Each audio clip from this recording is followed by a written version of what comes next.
Bismillahirrahmanirrahim. Alhamdulillahi Rabbil Alamin. Wabihi nasta'in ala umurid dunya waddin. Asyhadu an la ilaha illallah wa asyhadu anna Muhammadan abduhu wa rasuluh. Allahumma salli ala Muhammad wa ala ali Muhammad. A'udzu billahi minasy syaithanir rajim. Bismillahirrahmanirrahim. Wa qala rabbukum ud'uni astajib lakum. Innal ladzina yastakbiruna 'an ibadati sayadkhuluna jahannama dakhirin. Surat Ghafir, surat yang ke-40, ayat yang ke-60. Dan telah berfirman Rabb kamu, ud'uni, berdoalah kamu kepadaku, astajib lakum, aku akan memperkenankan untukmu. Innal ladzina, sesungguhnya orang-orang yang yastakbiruna, orang-orang yang menyombongkan diri, an ibadati, sehingga tidak mau dia berdoa kepadaku atau beribadah kepadaku, sayadkhuluna jahannam, mereka akan masuk jahannam dalam keadaan hina dina. Demikian kira-kira terjemah. Bapak dan ibu-ibu yang berhadir, di dalam berdoa terkadang ada kita dengar orang menutup doanya dengan amin, ya Rabbal Alamin. Terkadang ada pula orang yang menutupnya dengan amin, ya Mujibas Sailin. Kaji kita subuh ini mengenai itu. Di antara adab-adab agar supaya doa yang kita mohonkan itu dikabulkan Allah. Dan memang Allah sudah berjanji, sementara janji Allah itu benar, dan Allah pasti menepati apapun yang dijanjikannya. Namanya sadaqah wa'dah. Dia membenarkan, menepati janjinya, dan dia tidak la yukhliful mi'ad, tidak pernah mengingkari apapun yang dijanjikannya. Bahwa siapapun yang berdoa, astajib, kata Allah, aku akan perkenankan, kabulkan doanya. Cuman tidak semua doa juga dikabulkan Allah. Bisa jadi orang ini adab-adabnya, kaifiatnya, atau syarat-syaratnya tidak dipenuhinya. Ada syarat, ada kaifiat, ada pula adab. Syarat sebelum, kalau kaifiat tata cara, adab bagaimana supaya menjadi bagus, baik. Ketiga-tiganya bagi siapapun yang berdoa secara khusus atau beribadah secara umum harus memenuhinya. Nah, di antara adab-adab itu adalah, di samping kita harus yakin, seyakin-yakinnya, wa antum muqinun namanya, sementara kamu yakin bahwa Allah pasti mengabulkan doa, karena Allah sendiri yang menyuruh, maka disunnahkan kita mengakhiri menutup doa dengan bacaan amin.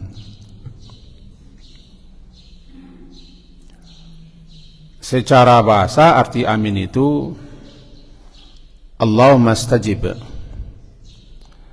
Ya Allah, istajib. Perkenankanlah, kabulkanlah. Amin. Cuman kadang-kadang ada juga kita dengar atau kita lihat orang yang membaca amin itu terkadang tidak sesuai pula bacaannya. Jadi kalau kita terjemah amin bahasa kita adalah, ya Allah perkenankanlah, ya Allah kabulkanlah, ya Allah ijabahilah. Amin. Tapi kalau min saja enggak ada. Min tidak. Bacanya saja sudah keliru. Nah, sekarang kita pahami dulu rangkaian setelah amin itu. Ada orang merangkainya dengan ya Rabbal Alamin. Ada pula dengan ya Mujibas Sa'idin. Kalau Rabba, kata-kata Arab itu juga sering dipakai dalam Al-Quran untuk mengawali doa. Bahkan hampir-hampir semua doa dalam Quran itu diawali dengan Arab. Terkadang Rabbi, terkadang Rabbana.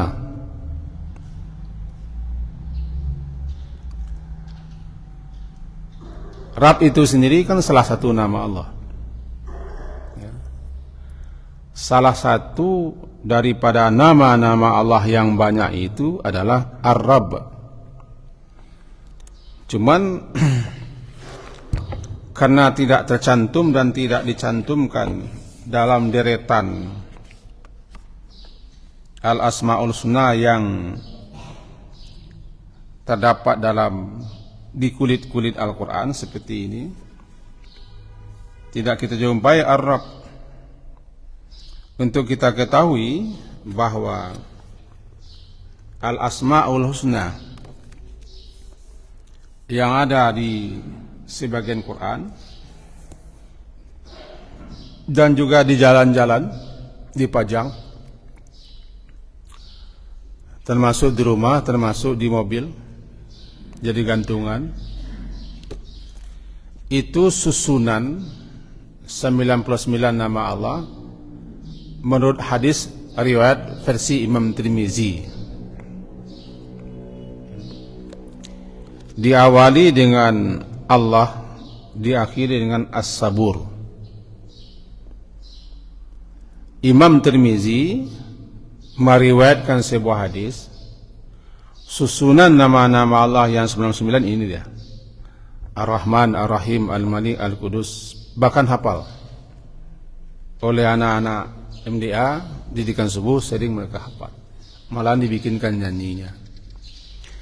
Lalu tidak terdapat di situ kata-kata Arab, tidak. Perlu kita ketahui dulu sebelum kita jelaskan tentang Amin ya Rabbal Alamin itu, bahwa Allah mempunyai banyak nama, tidak 99. Cuma siapa yang hafal,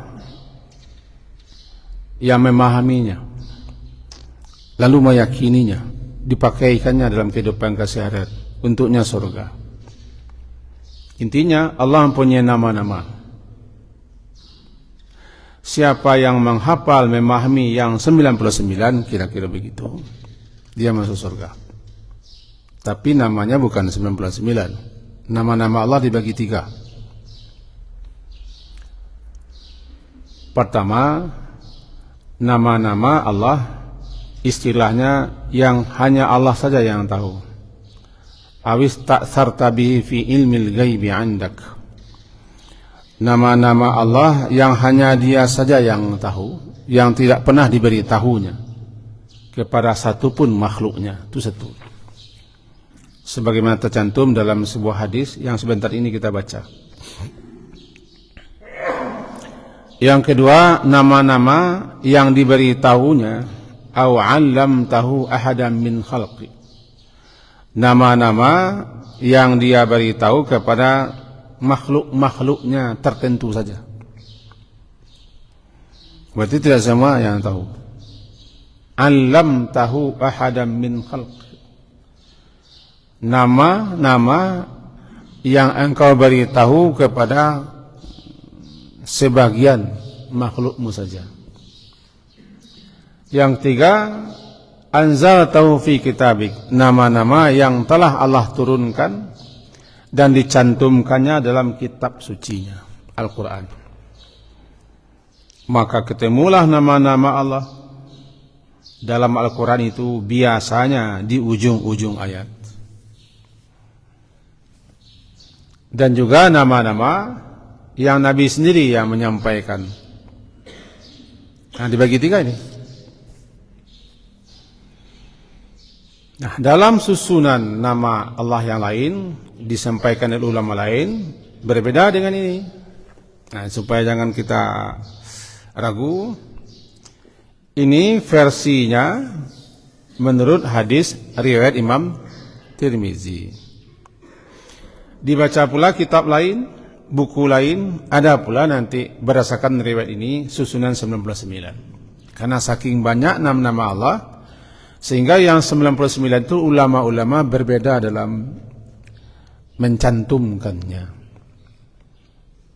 Nah, salah satunya Rabb. Rabb itu nama Allah yang paling banyak disebut.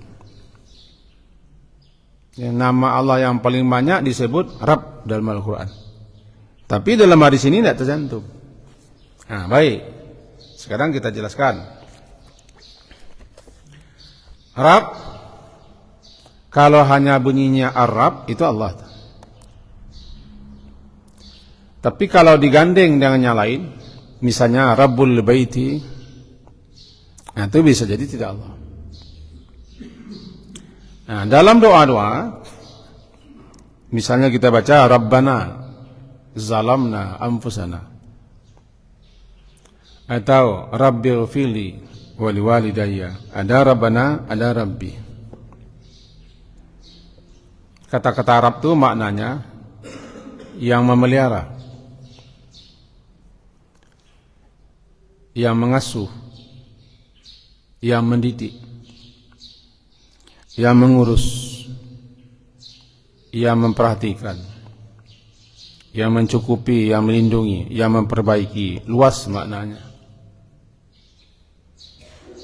Itulah Rabb.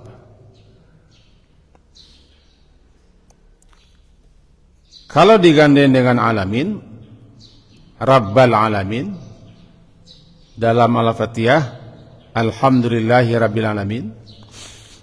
Apakah Rabbul alamin atau Rabbal alamin atau Rabbil alamin, itu sesuai dengan kedudukannya. Bermanalah dia yang mencipta, yang memelihara, yang mengatur, yang mengurus,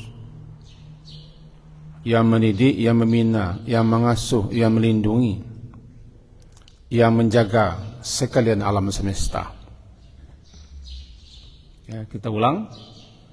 Kalau Rabb itu digandeng dengan alamin, misalnya ya Rabbal alamin, berarti maknanya wahai, ya wahai, wahai, wahai Rabb, wahai yang mencipta, yang menjaga, yang memelihara, yang mendidik, yang mengasuh, yang mengatur, yang melindungi, yang mencukupi, dan seterusnya sekalian alam. Kalau dibawa kepada diri kita, Rabbi, berarti maknanya Rabbi, wahai Rabbku. Wahai Rabbku, wahai yang memeliharaku, yang mendidik, yang mengasuhku, yang mengatur, yang mencukupi, yang memelihara, yang membina, yang memperbaikiku, yang memperbaiki urusanku. Ini Rabbi. Ini dalam doa kalau kita baca Rabbi, berarti kita mengadu, kita memohon, kita menyeru kepada yang memelihara kita, yang menjaga kita, yang mendidik, yang mengasuh kita, yang mencukupi, yang mengurus kita. Itulah ada Rabb. Cuman sering kita dapati tidak diawali dengan ya.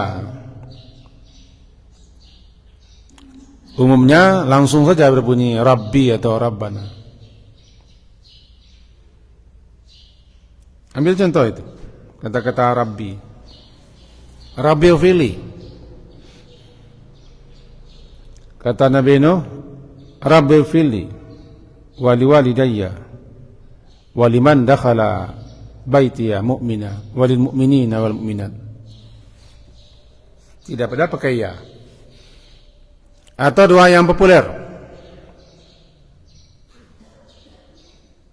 Rabbana zalamna anfusana wa illam taghfir lana wa tarhamna lanakunanna minal khasirin. Itu Rabbana. Apa bedanya?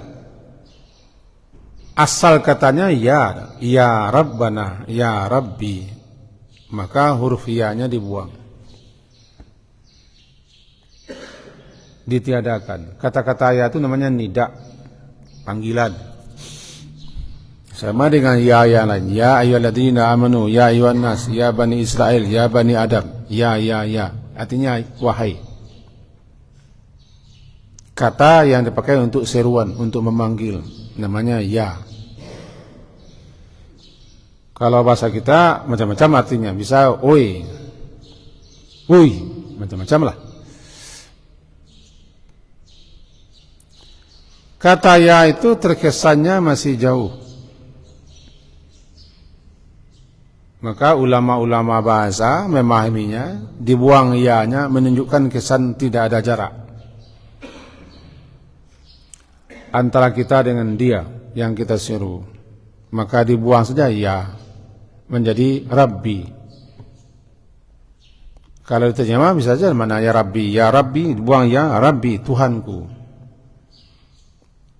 pemeliharaku, pengasuhku, pendidikku, pengaturku, pelindungku, yang mencukupiku dan seterusnya. Atau Rabbana,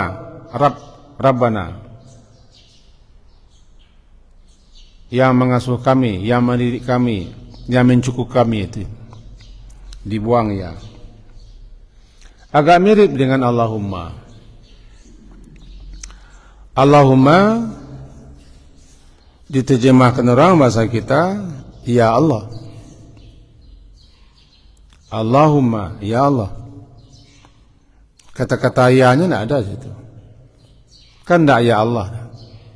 Allahumma. Dijelaskan dalam penjelasan misalnya oleh Ibnul Qayyim Al-Jauziyah. Beliau menjelaskan begini. Asal kata Allahumma itu memang ya Allah dalam tata bahasa, kaidah bahasa Arab. Allahumma, asal katanya memang ya Allahu, ya Allah. Ya Allah. Dalam kaidah tata bahasa Arab ada istilahnya hazaf, dibuang. Dibuang huruf ya, tinggallah Allahu. Lalu huruf ya yang dibuang ini diganti dengan mim. Iwat. Mim itu diletakkan di belakang hu. Allahumma. Jadi mim huma itu Allahumma pengganti ya. Kita ulang sedikit. Asal katanya ya Allahu. Kata ya-nya dibuang, hazaf. Tinggal Allah. Kemudian diganti ya itu dengan huruf mim, namanya iwat, pengganti.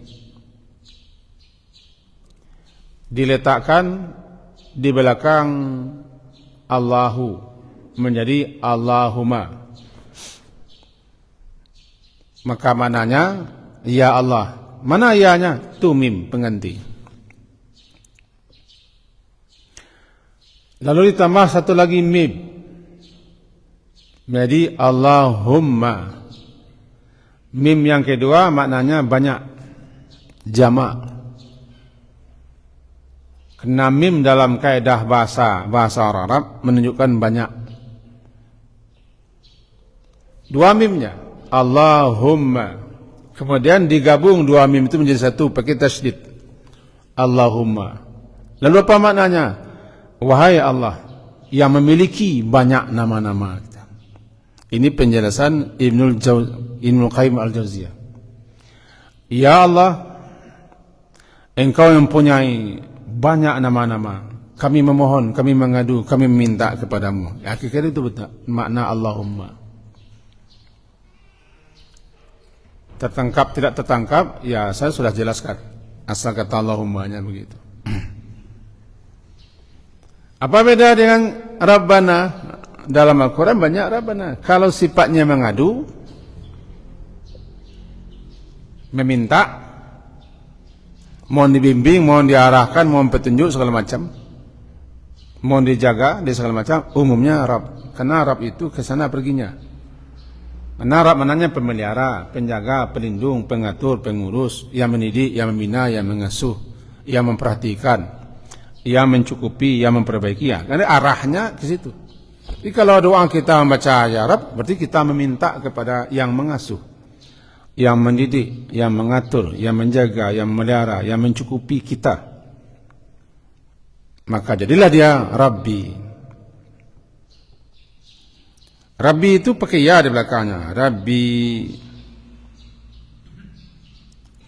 Lalu dibuang lagi ya-nya. Rabbi. Sehingga tidak panjang bunyinya. Saya juga tidak akan menjelaskan itu, nanti berputar-putar kepala orang dan berputar-putar. Intinya Rabbi itu maknanya Tuhanku, pemeliharaku, penjagaku. Kalau Rabbana itu juga tugasnya kepada kami. Wahai Tuhan yang memelihara kami, yang mengasuh kami, yang mendidik kami, yang mengatur kami. Itu Rabb namanya. Sekarang Rabb itu dipakai orang di belakang doa. Misalnya doa kita setelah panjang, lalu diakhiri amin ya Rabbal Alamin. Amin maknanya amin. Jangan bacanya min. Itu rasanya maknanya tidak tepat. Cara bacanya juga tidak tepat. Amin. Ya jalan min saya. Allah min. Di situ saja bisa jadi penyebab tidak terkabulnya doa, bisa jadi begitu. Karena kita tidak serius membacanya. Padahal mana amin itu, di mana amin itu juga maknanya doa. Namanya isim fil amar. Amin itu sendiri adalah doa. Karena mana amin, Allahumma istajib.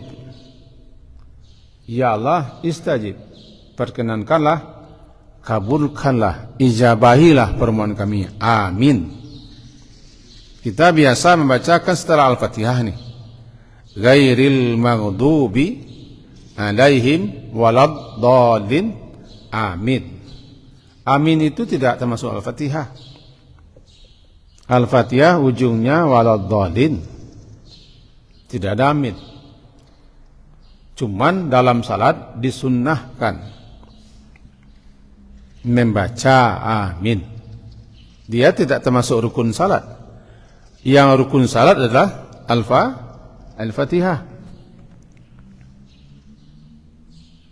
Tetapi karena Nabi membaca dan Nabi perintahkan membaca, di antaranya siapa yang bertepatan man wafaqa ta'minuhu ta'minal malaika ghufira lahu ma taqaddama min dhanbi. Siapa yang bertepatan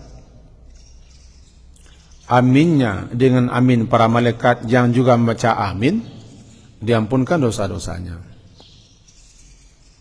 Di situ pula kita makmum ini agar serentak membaca amin dengan imam. Jangan terdulu, jangan terkemudian. Jika terjadi keserentakan, imam, makmum, malaikat diampunkan dosa-dosa orang salat itu.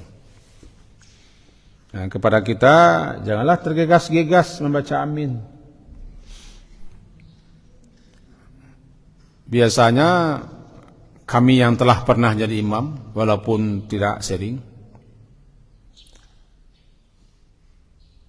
setelah membaca waladhdallin itu menarik napas sedikit dulu. Ya, Ustaz Imam, halo, ada di sini, ada. Kan menarik napas sudah enggak? Waladhdallin, amin kan begitu. Waladhdallin, baru. Tetapi makmum kadang-kadang langsung saja dia. Waladhdallin, katanya. Tidak terjadi keserentakan. Dalam hadisnya, man wafaqa bertepatan. Terjadi keserentakan.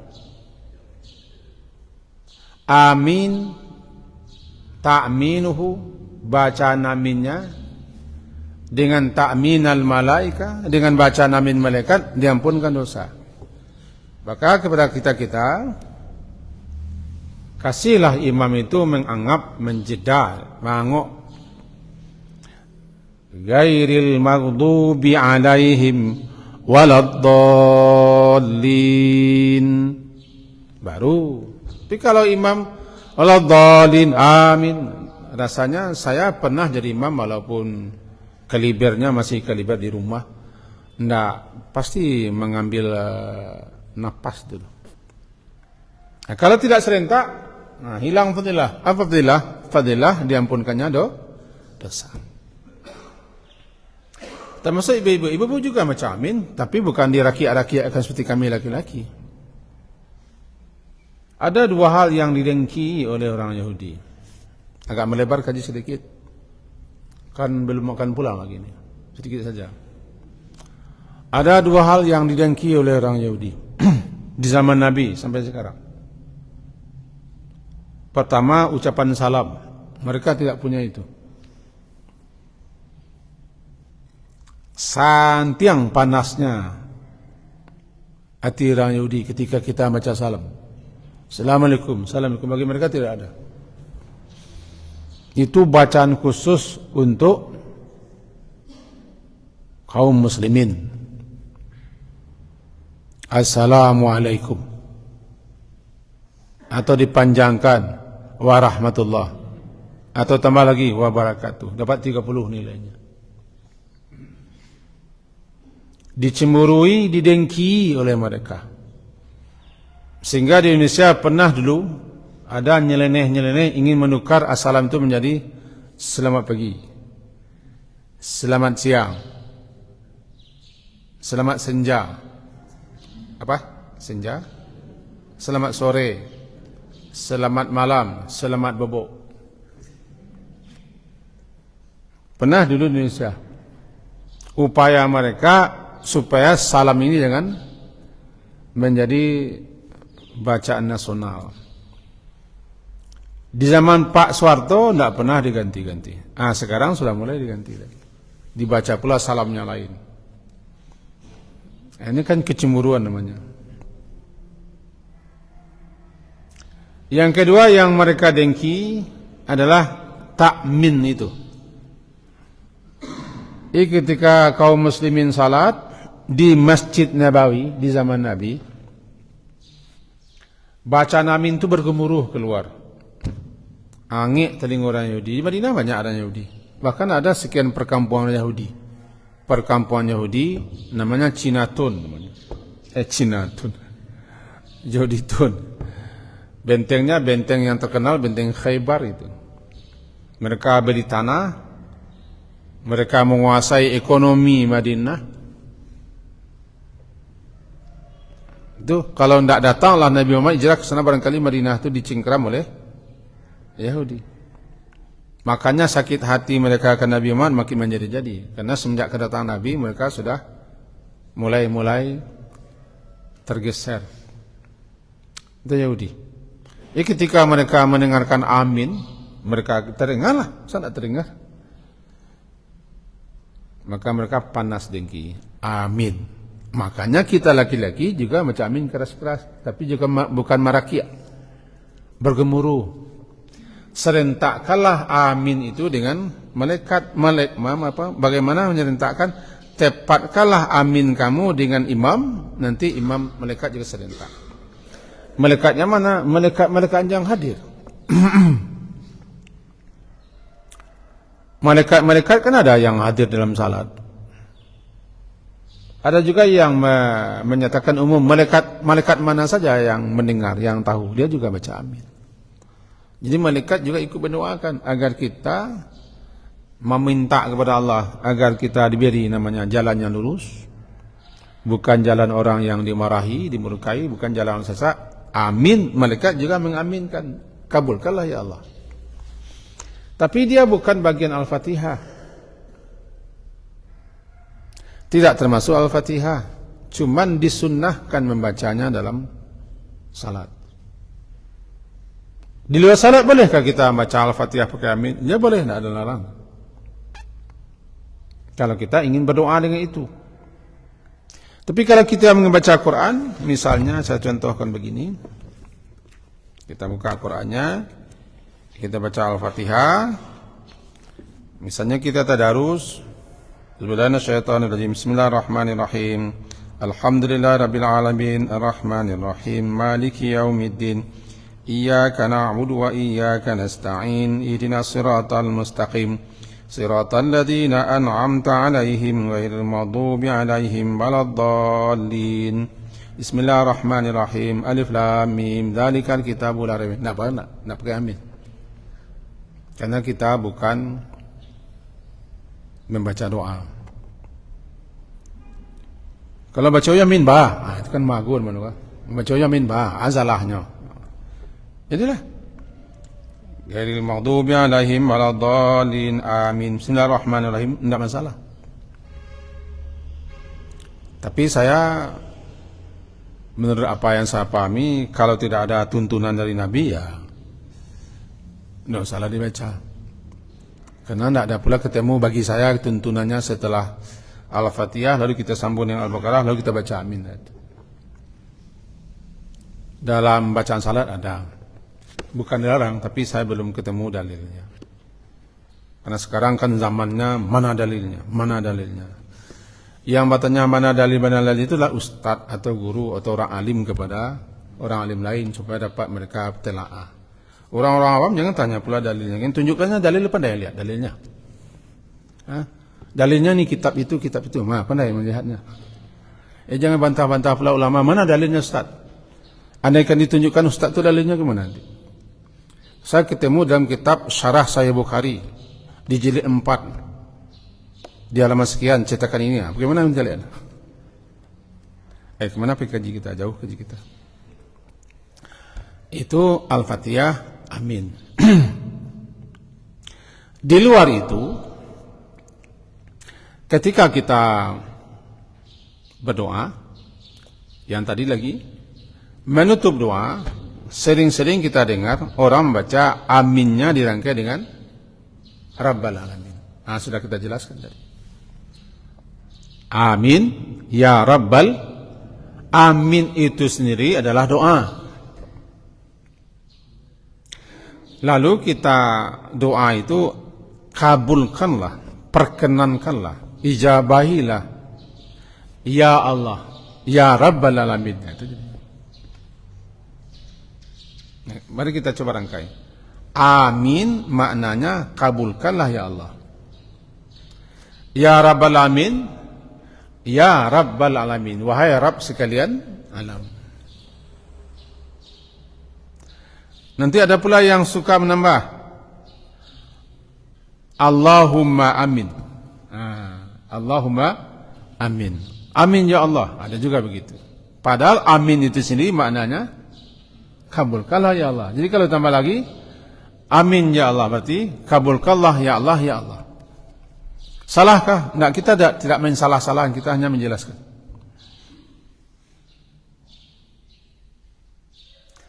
Amin ya Rabba, wahai Rabb, wahai pemelihara, penjaga, pelindung, pengasuh, pendidik, pengatur alam semesta. Kalau dijalankan dengan Rabbal Alamin. Satu lagi, ya mujibas sailin. Mujib. Nah, ini dia.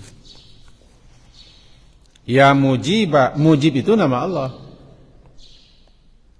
Misalnya kita dengar orang, amin, amin, ya mujibas sailin. Al-Fatihah.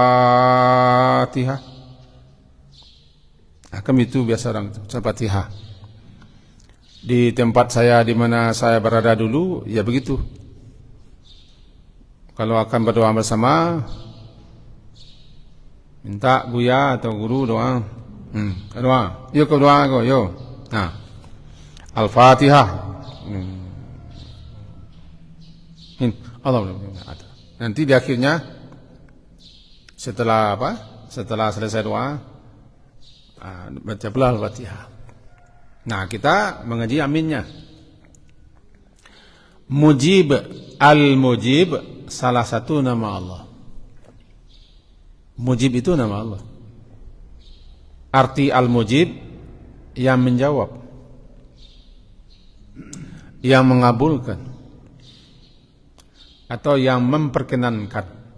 Mujib asal katanya ijabah.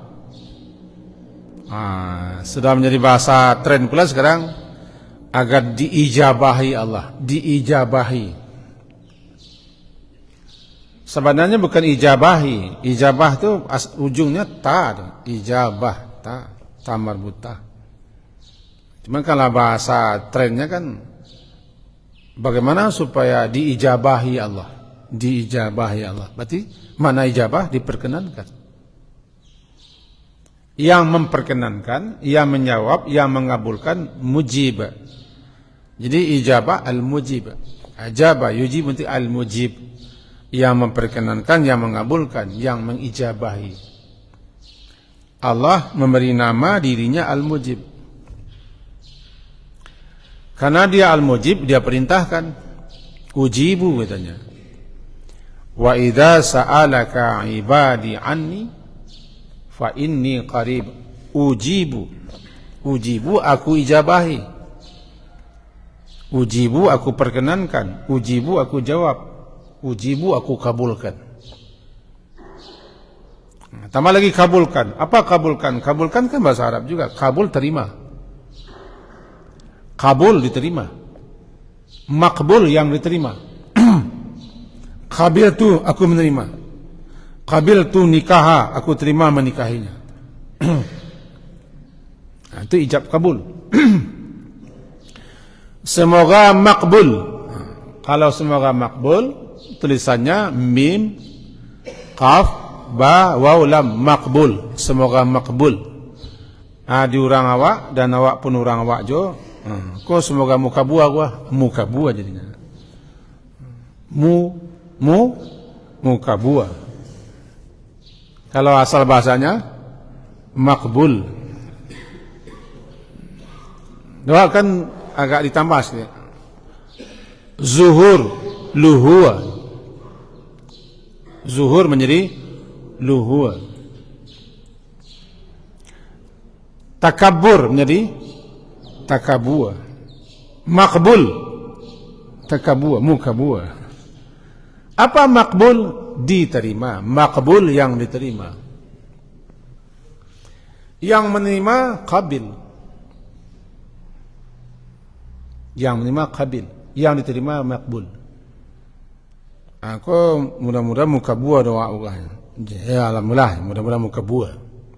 Jadi maknanya mujib yang menijabah, yang menjawab, yang memperkenankan, yang mengkabulkan atau yang memukabuakan. Ujibu dakwah, aku kabulkan, aku ijabahi, aku perkenankan, aku jawab. Dakwat ad-da'i, doanya orang yang berdoa kepadaku. Dalam ayat yang kita baca tadi, surah Ghafir, bunyinya wa qala rabbukum ud'uni astajib lakum. dan berfirman, Rabb kamu itu, Tuhan kamu yang memelihara, yang mengurus, yang menjaga kamu itu, Ud'uni, berserulah, berdoalah kamu kepadaku, astajib, aku akan ijabahi, karena aku mengabulkan setiap doa. Maka ditanya, apabila bertanya kepadamu ya Muhammad, wa idza sa'alaka, apabila bertanya kepadamu ya Muhammad, sa'alaka ibadi, hamba-hambaku, anni, setentang aku, apakah aku ini jauh atau dekat? Kan surah Al-Baqarah ya, Al-Baqarah 187 ya. Anni, setentang aku, apakah aku ini jauh atau dekat? Sebab asal muasalnya dulu adalah seorang sahabat bertanya, ya Rasulullah, apakah Tuhan kita itu jauh? Kalau jauh supaya kami bersorak memanggilnya, kalau dekat agar kami berbisik saja. Turun ayat, wa idza sa'alaka, bila bertanya kepada engkau ya Muhammad hamba-hambaku, anni, setentang aku, yaitu setentang apakah aku jauh atau dekat, fa inni qarib, aku ini dekat. Kalau dekat ya janganlah bersorak-sorak memanggilnya, jangan berteriak-teriak, dan jangan pakai mic. Kalau isi masjid cuma 2 orang, 1 imam, 2 orangnya laki-laki, tambah ibu 5 orang, yang tua-tua lo, tidak perlu lo, kalau mic kateh kalau kadang-kadang kau mau berdoa, awak doa kan tak? Okay. Cuma orang awak tagi ya berdoa aku, tagi aku. Sekalo kareh, sekalo lantang. Jadi tak boleh ah? Tak kejiwan, tak boleh. Menjalihan saya. Ini qarib, sesungguhnya aku ini qarib, sangat dekat. Sangat dekat. Bahkan lebih dekat Allah itu kepada hati kita daripada kita sendiri. Sangat dekat. Untuk itu, ujibu, aku jawab, aku perkenankan, aku kabulkan, aku ijabahi, ujibu. Dakwah seruan, doa. Ad-da'i, orang yang berdoa, orang yang menyeru. Idza, apabila da'ani, dia berdoa, dia menyeru kepadaku, itu jaminannya aku kabulkan. Kenapa dia kabulkan? Karena dia maha mengabulkan. Makanya setelah berdoa, itu yang dibaca oleh sebagian orang, amin ya mujibah, perkenankanlah ya Allah, ya mujibah, wahai yang menjawab, wahai yang mengabulkan, wahai yang memperkenankan. As-sa'ilin, sa'il yang meminta, sa'il yang meminta, yang memohon. Sa'il, kalau sa'ilin orang-orang yang minta, orang-orang yang memohon. Mujibah sa'ilin, yang mengabulkan, yang memperkenankan, yang menjawab, yang mengijabahi orang-orang yang meminta. Ya mujibah sa'ilin, wahai zat yang mengabulkan siapa saja orang-orang yang minta kepadanya. Ditutup doa dengan itu, ya mujibas sa'ilin. Biasa kita dengar amin, amin ya mujibas sa'ilin. Perlukah baca amin 3 kali? Boleh, karena memang Nabi suka juga meniga-tiga kalikan doa. Kesimpulan kaji kita, karena sudah pukul, kesimpulan kaji kita, karena kaji kita berkisar dengan masalah-masalah harian, yakni pertama, dalam mengakhiri sebuah doa, kita disukai untuk menutup doa itu dengan bacaan amin. Namanya ta'min, bacaannya amin. Namanya takbir, bacaannya Allahu Akbar. Namanya tahmid, bacaannya alhamdulillah. Namanya tasbih, bacaannya subhanallah. Namanya ta'min, bacaannya amin. Gitu. Disunnahkan, disukai kita mengakhiri doa dengan ta'min, dengan baca amin. Dalam beberapa riwayat kalau kita gabung-gabung, kita himpun-himpun, memang kita ujungnya disukai, dianjurkan, disunnahkan dengan membaca amin. Ada dua bacaan. Boleh membaca ya Rabbal Alamin. Berarti ketika itu kita meminta, memohon agar Allah, Rabbnya sekalian alam, pencipta, pemelihara, penjaga, pengurus, pengatur, pengasuh, pelindung sekalian alam, kita minta ya Rabbal Alamin, kabulkanlah doa kami. Kalau ya mujibas sa'ilin, berarti arahnya jelas. Kabulkanlah ya Allah, wahai yang mengabulkan, wahai yang mengijabahi, wahai yang memperkenankan, as-sa'ilin, orang-orang yang meminta, yang memohon. Sekian kaji kita. Semoga bermanfaat bagi saya dan kita semua. Amin. Ya mujibas sa'ilin. Diakhiri, subhanakallahumma wa bihamdika asyhadu an la ilaha illa anta astaghfiruka wa atubu ilaik. Sallallahu ala Muhammadin wa ala alihi wa ashabihi ajma'in. Alhamdulillah. Assalamualaikum warahmatullahi wabarakatuh.